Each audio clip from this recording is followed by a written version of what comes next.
This is Slidell Burton, the esteemed mayor of Steeds Ridge. The head honcho, if you will. And you are going to listen to my favorite show, Let's Find Out with Diego. And that's how it's going to be now, you hear? Warning. The following program may contain material not be suitable for all audiences. Listener discretion is advised.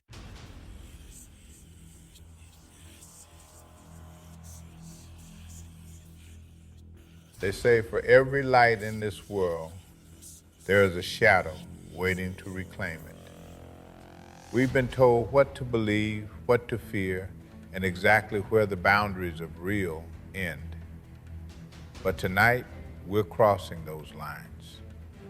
From the whispers in the attic to the lights in the desert sky and the entities that walk among us, we are stepping behind the veil. Transmitting from deep within the mountains of West Virginia, it's time to seek the truth.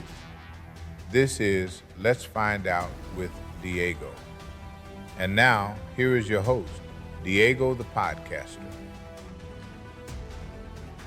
On this episode of Let's Find Out, most authors need a quiet desk and a cup of coffee to get inspired. But our guest takes things to a whole different level. He's recently been continuing a series where he literally embeds himself in the hauntings he writes about.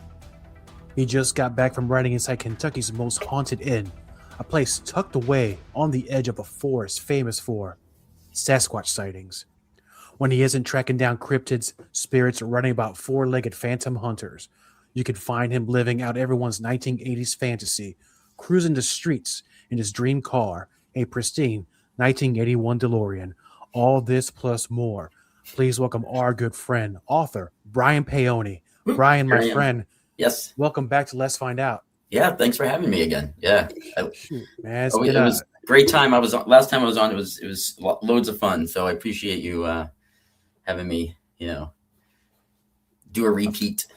Oh, for sure, man. I've been looking forward to having you back again. And I know at the time you were either in the middle or just coming back or going to Kentucky. Mm-hmm. And man, I mean, you're really putting it out there. Like I said in the intro, and I know sometimes I like to jest a little bit, but you're out of the office. Your office is on the road. Your office, you went to a place where stuff is happening. Yeah. This all started because I went to the Missouri State Penitentiary as a guest to do an overnight ghost hunt, and I'd never done one before in my life. And I was out there for work, for training, and we were staying there and for quite a bit of time. And we had started to run out of things to do on the weekend. And somebody said, "Hey, the Missouri State Penitentiary does overnight ghost hunts. Do you guys want to do that?" And I had never been on one. Horror is my favorite genre. The haunted house trope in horror is my second favorite trope, next to, possession, like exorcist type stuff. So, and I was like, I can't believe I've never done one of these, but that sounds fantastic. And I went, and I was so enamored by the experience of walking through this old, it's considered one of America's most haunted prisons. And, it's been abandoned now for over 2 decades. And I was so just taken by the spookiness and the vibe, and using actual equipment that I've seen in movies that I didn't know really existed in real life. But now I'm walking around with these meters and stuff. But to top it off, it was the staff. It was the tour guides. They really made my experience, just amazing. I think if the group of people who worked there weren't who they were, it wouldn't have been half as fun. So I was so excited, and I loved it so much that I wanted to know when their next one was. And their next one happened to be the next weekend. But it was hosted by a company called Get Haunted, who's a professional ghost hunting company, and also Nesper, the Lorraine and Ed and Lorraine Warren's company, and they're in charge of their stuff. all the haunted stuff that you see from the Conjuring movies, and they were going to be there with actual artifacts from the Warren Museum. So I went. I said, screw this. I'm going to go and I'm going to do another overnight ghost hunt, and this professional company is going to be there, and I'm going to see some of the things I've seen in the Conjuring movies in real life. And it was that night that I said, "There's a book here." I didn't know what it was. I didn't have a plot. I just knew that this experience, there's a book here. There's something. So, to make a long story short, because we did go over this in depth in the last podcast, but just want to bring people up to speed if they didn't see that one and just wonder how I got to the Ditto house. I contacted Missouri State Penitentiary, and I was asking more just to make sure there was no copyright violations if I used MSP as the location of my book. I just didn't want to get a cease and desist or sued by the state or anything like that. Not only did they love the idea, but the woman who's in charge of the prison, of the penitentiary, invited me to stay there for 8 weeks to write the book. So I wound up staying at Missouri State Penitentiary for eight weekends. I was there. I came in on like a Friday afternoon and I left, Sunday afternoon. And so for 8 weekends, I wrote every word of that first book, which is called These Walls Still Talk. That's the title. And the book is about a bunch of people who go and do an overnight tour there. And, the poop hits the fan, the spirits, the inmates, if you will, decide, they've had enough and they kind of come out. But the plot line is centered around my main character, and main character's name is Hannah, and she is someone who exists in real life. I was there with her that night that Get Haunted and Nesper were there. So she's a real person. But this is a fictitious version of her, right? These are all fictitious versions of real people. But for These Walls Still Talk, the story is that when she was 21, on her 21st birthday, her friends took her out drinking and then took her to an overnight ghost hunt at MSP. And she steals something from one of the cells. And the spirit that's attached to that item goes home with her and is kind of harassing her. And so she realizes the only way to get rid of this spirit in her life is to return what she stole back to the prison. So she books another overnight, and the whole night she's trying to put it back while the ghosts are all coming out, and they're ticked off that she stole it in the first place. And, some of the ghosts don't want the spirit back in the prison. So they're trying to prevent her from returning it, and others want it back. And so she gets kind of in the middle of this like tug of war during the overnight hunt. I kept a diary of everything paranormal or weird that happened to me. And my editor talked me into publishing, including the diary at the back of the book. So the cool thing about These Walls Still Talk is you read the book, which is 100% fiction. And then when it's over, you have another 20, 25 pages of my diary of everything that really happened to me in real life while I was writing there. I got asked to be I was the guest of honor at a supernatural soiree in New Jersey a couple months after I got back from Missouri. And the guy from Wade, Wade works for Nesper. He's the guy that's in charge of the real Annabelle doll. He's the curator of the actual real Annabelle doll. And he introduced me to Ernie and Denise Pack, who own the Ditto house. And he asked me, he's like, Brian, would you ever want to do a part 2 to These Walls Still Talk? And I was like, nope, absolutely not. It's a one and done. If I tried to do a sequel, it would feel forced. It would feel like I was making a sequel because I want to make a sequel. I was really adamant about not doing a part 2. As we were talking throughout the night, it was brought up, well, instead of a sequel, what about what's called an interconnected standalone? And that's kind of like Nancy Drew, Babysitter's Club, Hardy Boys, Goosebumps, like a Scooby-Doo episode where, well, you could do you're staying in a haunted location, but has nothing to do with the first book, except for the characters. Like characters from the other book will kind of intertwine in and out. And I was like, okay, that I could get on board with, because I'm trying, because now it's not a sequel to the other book, right? You don't have to read them. They are not connected at all, except for Get Haunted, who the company that's in it, they're the company that's there, like controlling the event, and they're the only tie between the two books. And so I was like, yep, let's do that. And Ernie and Denise Pack let me stay at the Ditto House for 3 weeks to write this book. But the cool thing about the Ditto House, and if you Google it, it does come up. It is listed as Kentucky's most haunted house. And it has been so many things in its history. It was a Civil War hospital. It was a post office. It was a brothel. It was a bed and breakfast at one point. It was just a pure restaurant at one point. It was a train ticket station. It was, I mean, it has gone through so many iterations, that house. But it's surrounded by Fort Duffield, which has one of the most Bigfoot Sasquatch sightings on the East Coast. And so not only are they dealing with living in this house that's super haunted, but the whole town sees Sasquatch like in the woods, like all the time. It's just so common that it's just a normal thing for them.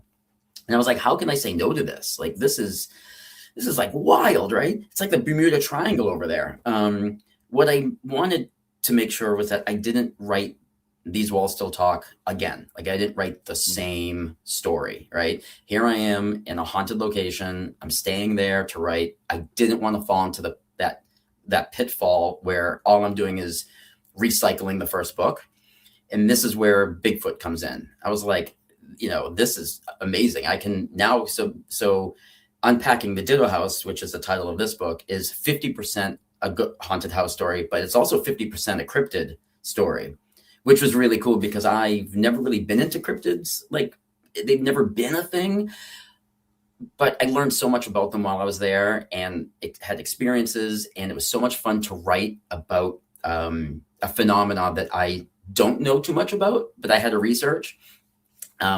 So I don't know how many haunted house paranormal ghost books are out there where Bigfoot is a main character, so I think it's kind of a unique twist on the haunted house, kind of tale.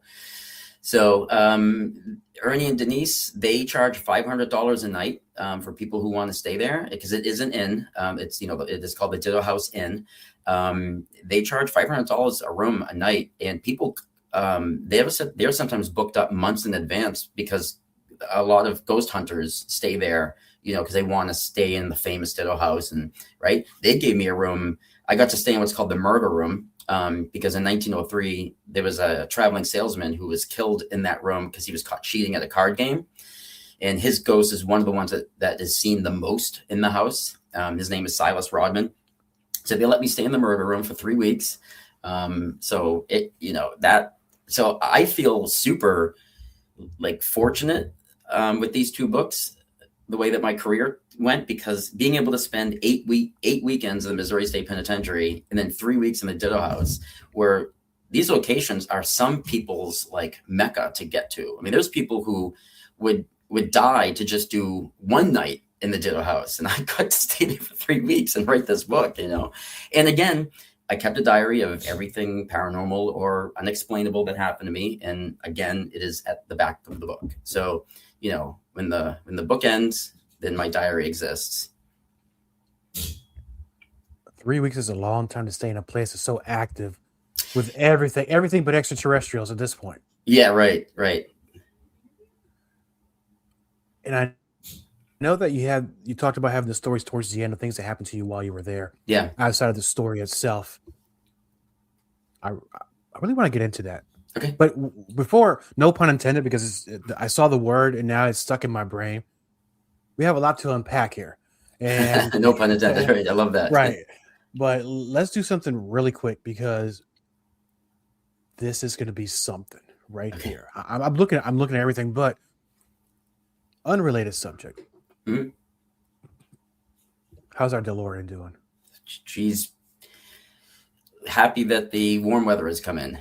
She can spread her tires, because I don't somewhere around early November or so, a little after Halloween, I garage her and winterize her, and then she doesn't usually come out again until March, April.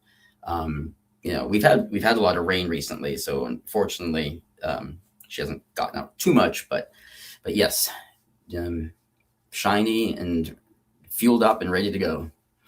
And she'll be there at Fright Reads this year, correct? Yeah. And when I bring it to conventions and stuff, I do let people sit in it for photos, which is kind of neat, because I get a lot. I get very common is, this is the first time I've ever seen one in my life. I've never seen one in person, and then they get to sit in it for a photo, and it's like, not only do I get to see one, but now I'm sitting in one, and that's I love like that reaction. I love seeing people just get so like geek out over it, where they like can't even believe that it's there. That's man, I could watch that all day long. And I can honestly tell you that first day where I met you was also the first time I ever seen a DeLorean in person, like just inches away from me, and that was pretty amazing. So I can understand why you like seeing people's reactions to seeing something. It's like almost, it's literally meeting a celebrity on four wheels. No, it is. It's like, I used to joke, back when I got it, and I would say, driving around in it is kind of like if I had like Justin Timberlake in my passenger seat and everybody could see him. People just have this, like, it's almost this reaction to it, like this, photos, videos, they want selfies, they want to, I have people roll at stoplights, roll down their window to yell at me, to talk to me, like thumbs up, beeping at me when I'm driving. Yeah. Well, funny you mentioned Justin Timberlake, because it's going to be May here soon. Mm-hmm. I heard that song. It's going to be me, or it says it's going to be May. Okay. I was like, maybe I'm a little too old. Hey, but you got it. No. I don't have the vibrato that Justin Timberlake has, but it's there. It's there. So now, let's get into unpacking the Ditto house, because, like I said, there's a lot to talk about, and that one turned out to be your 13th book, correct? That is my 13th. Yes, right. Lucky number 13, I guess. Right. I was gonna say, what it's kind of like, was it in the stars? It's just by happenstance? It's totally by happenstance. Yeah. Like, no, in fact, it shouldn't have been, because I had an idea for my next book when the Ernie and Denise, presented me the opportunity to stay there. Like, I already had the next book, an outline was already being made. Like, that was not supposed to be, I mean, it worked out. Yeah, 13. We joked about that, No, I think it's great. I think it's a little more, it gives it a bonus, so to say. So, but before we begin talking about unpacking the Ditto house, we do have a trailer. Yes, we're gonna play right now. Now, if you want to narrate through it, you can. But let's let it play through, and then we'll go from there. It has narration on it, so I don't want to talk over the voiceover of the trailer. So, all right. So this is the unpacking the Ditto house coming at you. Some houses remember the people who died there, but the Ditto house collects them. When Denise, grieving the death of her daughter, hears a familiar child's laughter from the empty rooms of her new home, she is convinced her child is among the spirits. As the activity escalates, the forest beyond the house stirs with ancient watchers. Denise calls on paranormal investigators Get Haunted to help reset the balance of the Ditto house.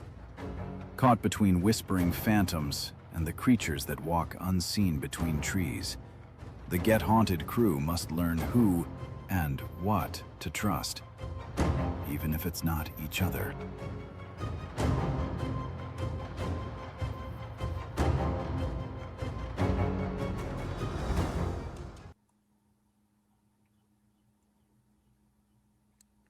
Denise got her hands full on this one.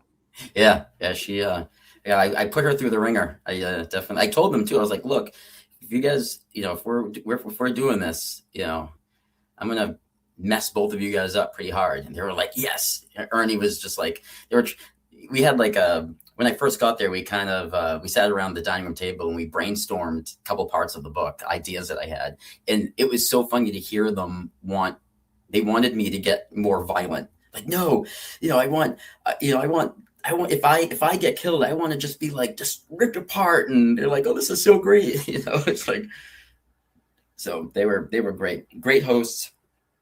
Couldn't have asked for nicer people. and the book comes out next month, so it's not out yet. And we are having a massive book release party. It's a 2-day book release party. Day one is Friday, May 14th. And that is a ghost tour of the Ditto House, meet and greet with all of Get Haunted, with me, with Ernie and Denise. And then day two is we are going squatching at Fort Duffield with Greg Yost, who goes by the nickname Squatch Man. And we are doing a full in the woods at Fort Duffield Bigfoot hunt. So people can go and do one or one or the other, or you can do both. But it's Friday and then Saturday. So Friday is the ghost tour at the Ditto House, the meet and greet, and then Saturday is squatching at Fort Duffield. And tickets for those, the ghost tour meet and greet, it's only $20. That is a $20, and then squatching on Saturday at Fort Duffield, I think, is $50. I think, like, if not, it's really, really close. So, I mean, we're talking $70 to do both days, and tickets are available on my home screen of my website, which is brianpaone.com. So, like, my name.com, literally. And I think it's in your ticker too. That's going by. Yep. If you go to my site, the banner at the top is click here for tickets, and it's going to bring you right to the ticket form, and you can choose which day. We have sold quite a bit.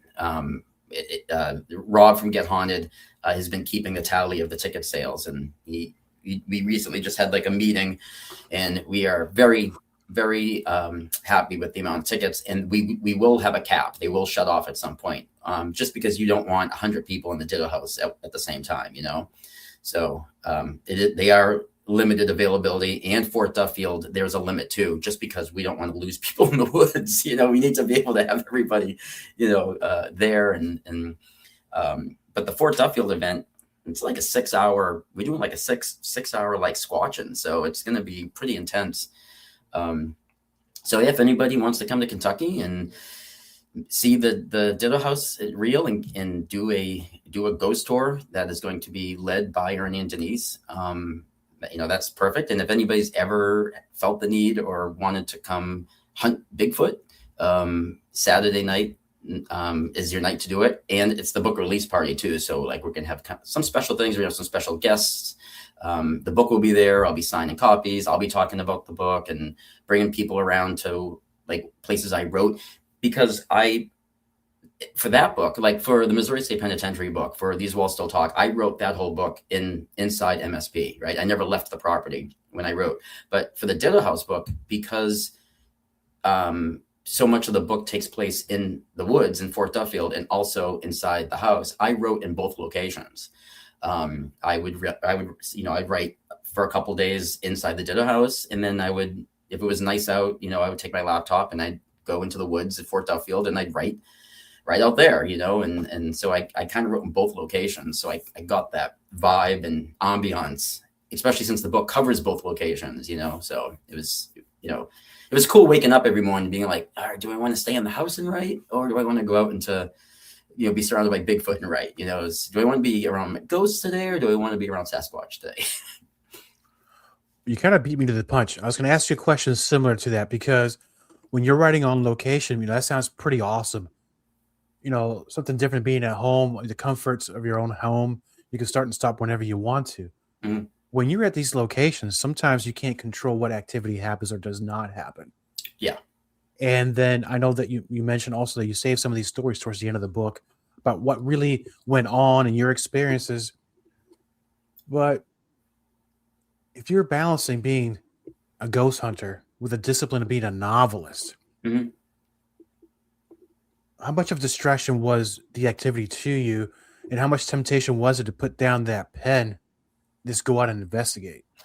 I found that anytime something more than just a bang from upstairs happened, I would go investigate.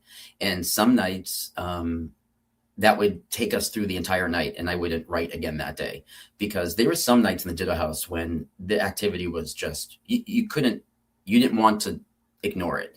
And Ernie and Denise, they work full time. They have full time jobs, and they would come home from work. And if the house started to act up and started doing its thing, there was some nights where we were up until like 2 a.m, like watching, recording, listening. And, I hadn't written a word in 8 hours because the house was just, vibrating. So, and then there was some days that nothing, then the house was quiet. It was, super, super quiet. And I would be able to get 10,000 words written that day, but there was other days where I found I only got 3,000 words written because the house was just, I kept going to look, what was that, and you kind of go down that rabbit hole. I would say when I stayed at Missouri State Penitentiary to write These Walls Still Talk, I didn't ever feel that I was going to not make the deadline, because Sheila gave me eight weekends. Like that's what she gave me to write the book. I always felt ahead of the curve. I always felt like I was moving right along. I never worried that I wasn't going to finish the book in those 8 weekends. I knew that I didn't want to go home with the book unfinished because I wanted to be able to tell people honestly, as part of my marketing, that every word of this book was written in MSP. I didn't want to have to say, the last 20 pages was written in my bedroom because I couldn't finish it in time. Right. But at MSP, I did not feel that I was ever in jeopardy of missing the deadline. At the Ditto house, I would say the last 4 days I was there, I started to get scared. I started going, oh man, I don't know. I don't know if I'm going to pull this off. And I wound up finishing a day early. They gave me my deadline that I had to leave the Ditto house was on a Sunday, and I happened to finish the book on Saturday. So I was worried the last few days, but actually wound up coming in a day early. And the reason why is because I would go off and investigate every time something, happened in the house. Where at MSP, I tended to write to a certain point. And then when I hit that point for the day, then I would like save everything I'd written, and then I would go off and investigate. But with the Ditto house, it was like getting text messages all day long where you have to keep looking at your phone, right? And you don't get anything done. That's how I felt at the Ditto house. It was, I'd write 4 pages and I'd hear somebody walking around upstairs, and I knew I was the only one alone at home.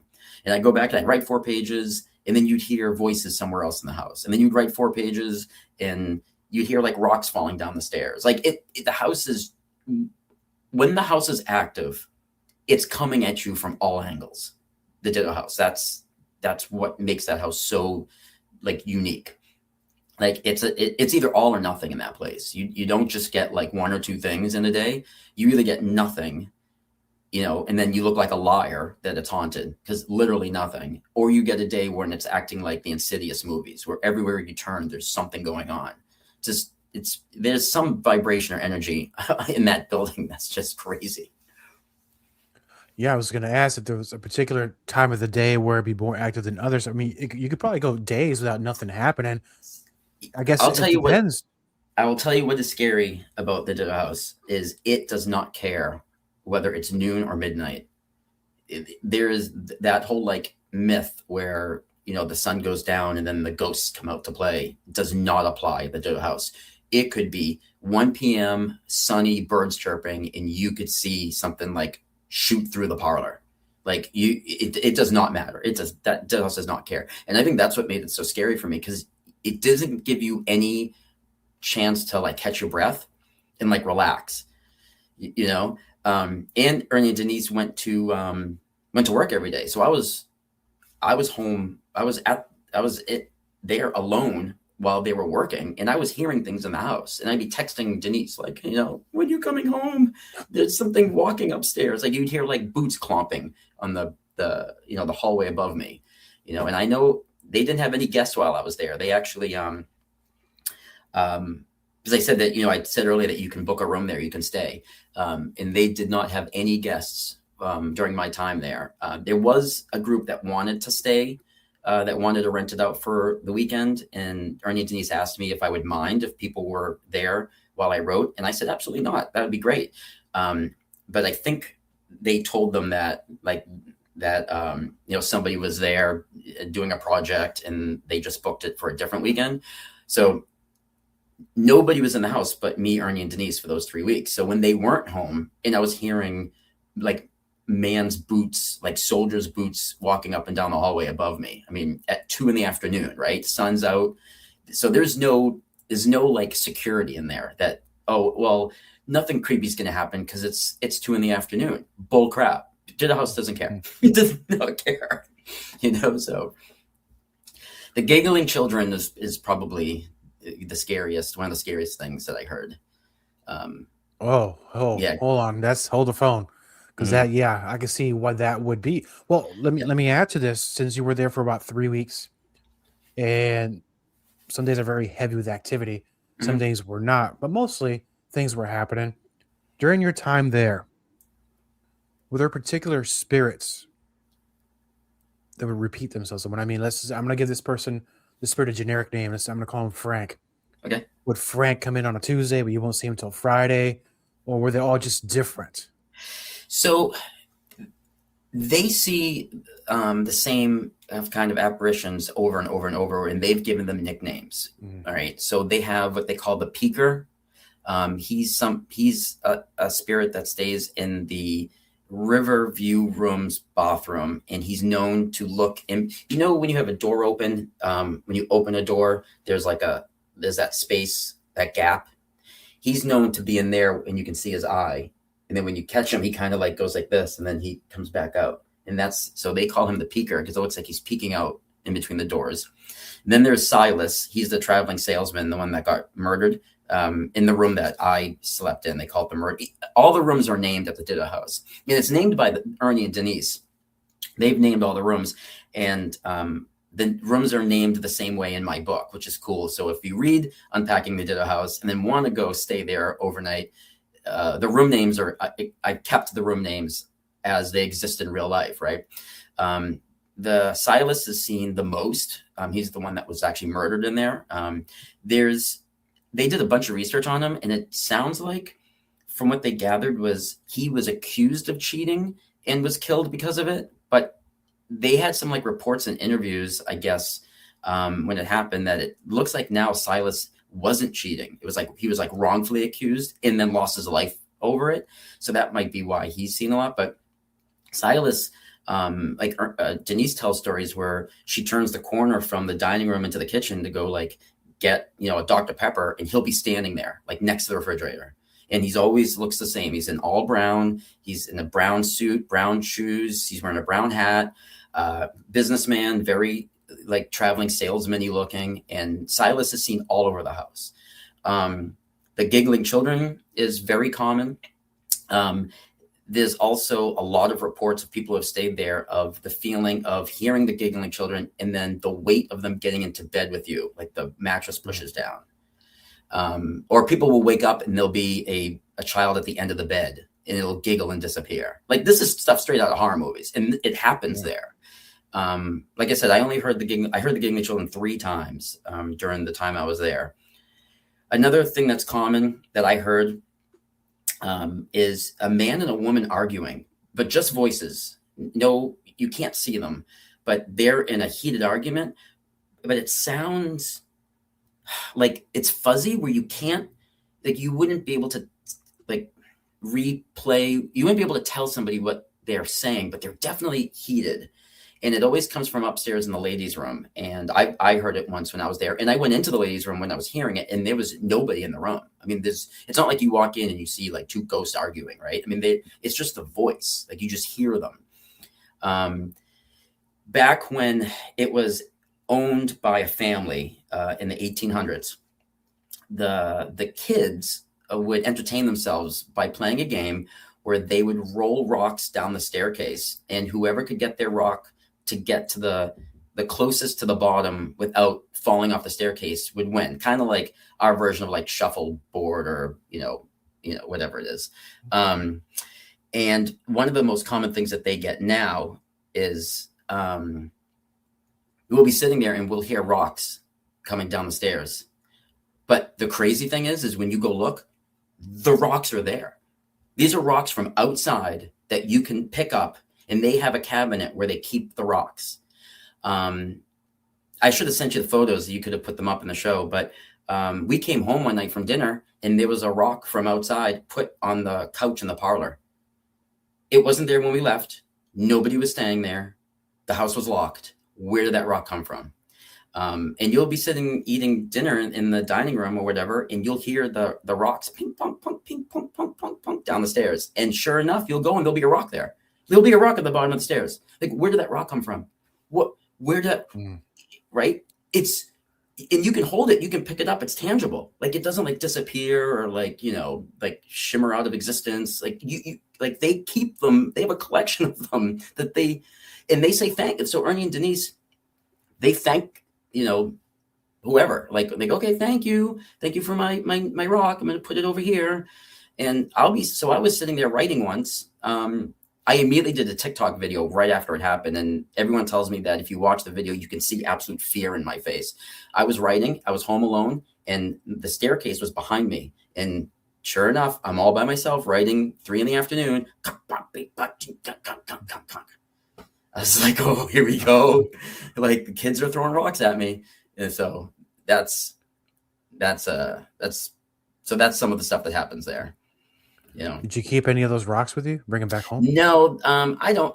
I want to leave them there. Ernie and Denise, I think it belongs to the house.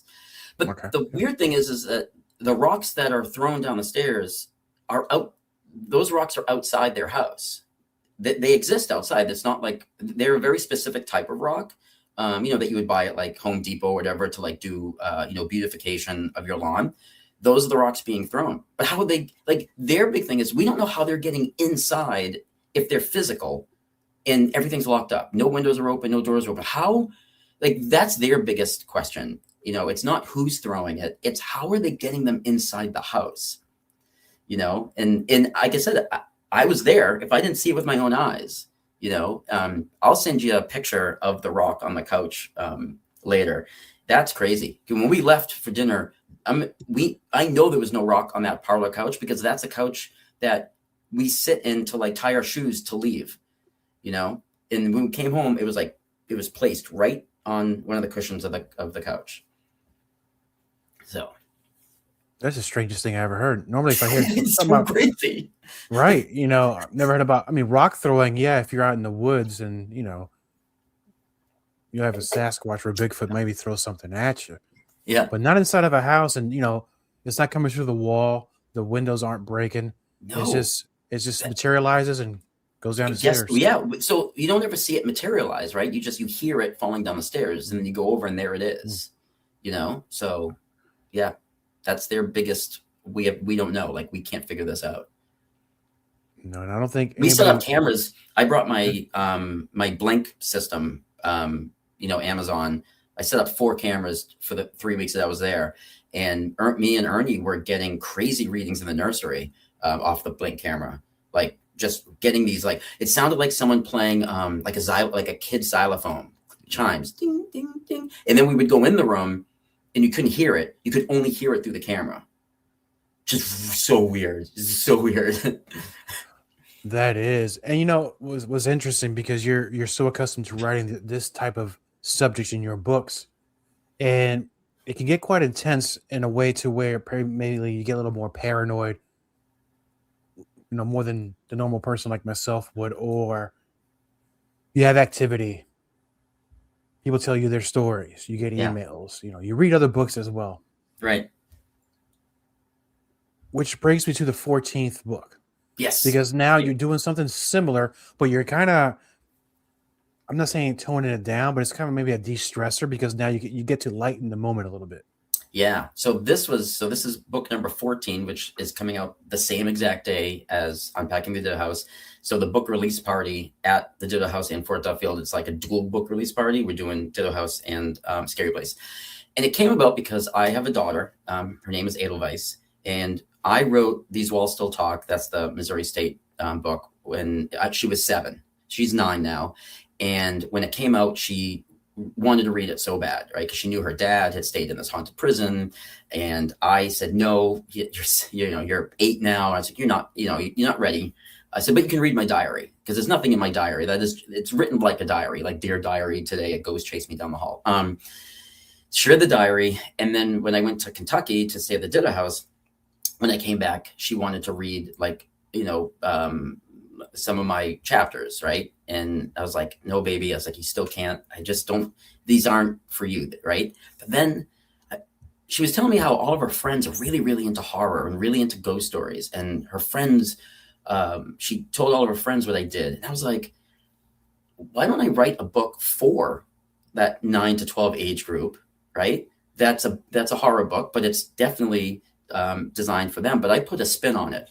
The main characters in this are all the pets of ghost hunters.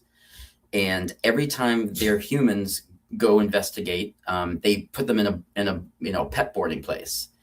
And the animals are like, man, we want to do what our humans do, right? We want to go hunt ghosts. So they break out of the boarding. If you've ever brought your pet to stay at a Borders, they have like playtime outside in the yard.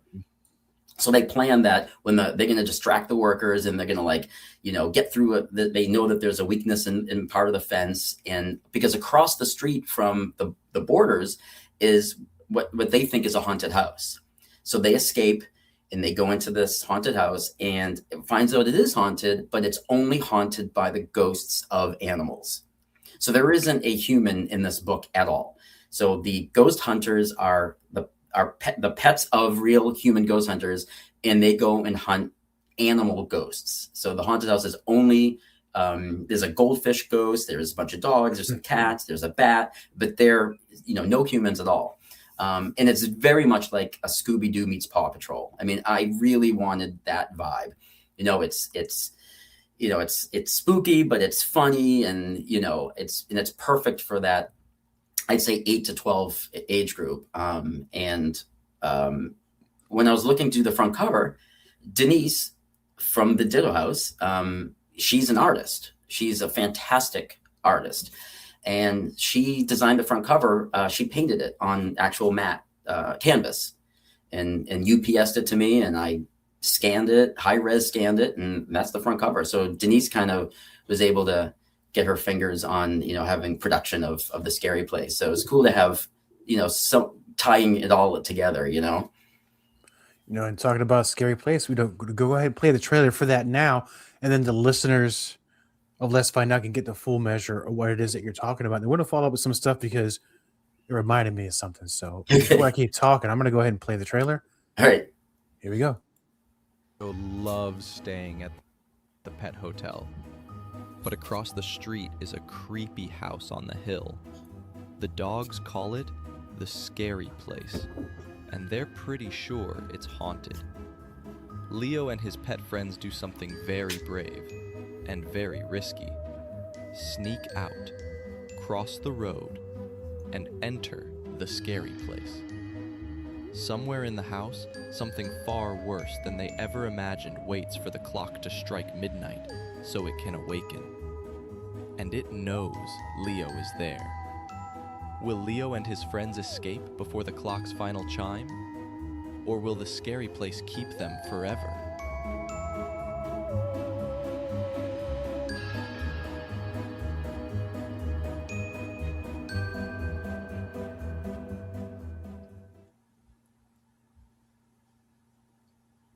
Man, that already puts me in a good mood. No, it's fun. It was so much fun to write because it was a lot of fun because I didn't have to worry about the scare, right? I didn't have to worry about scaring the reader. This was supposed to be fun and funny, and I want the kids to read it and just enjoy it and not be up that night because they're afraid to sleep, right? There's nothing in it that's going to keep anybody awake at night. So it's definitely, like I said, that Scooby-Doo kind of, cartoony horror, And that was the thing I was talking about when I was growing up, and I think Hanna-Barbera was very famous for doing such things, and they would replicate it with different teams, but they always had a gang of teenagers, either were in a van or some vehicle, right? And they had a dog or some other animal with them. But this, you went a different direction, is no, humans are not really involved in this. No. All animals. Yep. The only humans that are in it are the people at the boarding place. And the animals can't understand them. So, you know, in the Peanuts, when the teacher talks and it's wah, wah, wah, wah, because the animals only speak animal when they, you know, there's no real understanding. So the humans really have no play in it, you know? Now with this one, because it's you're putting in the elements of the spirits and kind of horrorish, making it easier for a young reader to not to feel too uncomfortable, or their parents say this is inappropriate for the child. Right. You kind of hit a sweet spot there. Yeah. Yeah. There's nothing. I mean, if it was a movie, it would be G. I mean, it is, very, very, American Tale type, Don Bluth style, if you remember like Last Unicorn or something like that, Yeah, I do remember American Tail. Yeah. Was it Fievel? Yeah, the little mouse guy. Yeah. Right. That movie was big at that time. Way back, and nobody's remade it as far as I know. No. Yeah, Secret and Nim was another big one for me growing up, but I think I borrowed from that a bit while I was writing. So, and sometimes things that we grew up with, tend to stay in our mind, and we kind of use those things as an inspiration to write our own things. Or absolutely. Same thing with music.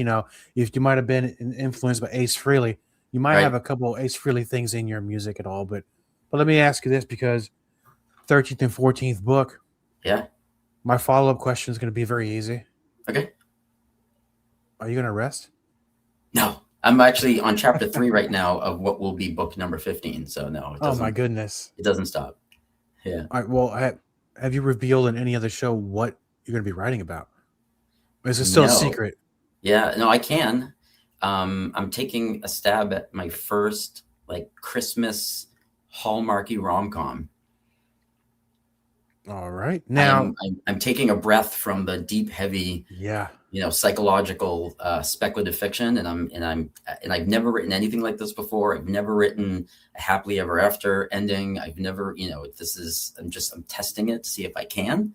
If it's a disaster, then I will abandon it and move on to because my next book after this one is going to be like a neo-noir dark fantasy, kind of like if you remember the movie Dark City from the 90s.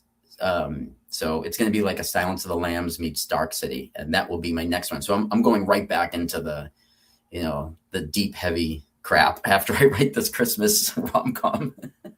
No, listen, don't underestimate the power of rom-com. And I'm going to tell let me tell the listeners this, and you as well, because we're friends now, and I can admit these things. Every once in a while, the wife and I, because you get tired of watching the same stuff, right?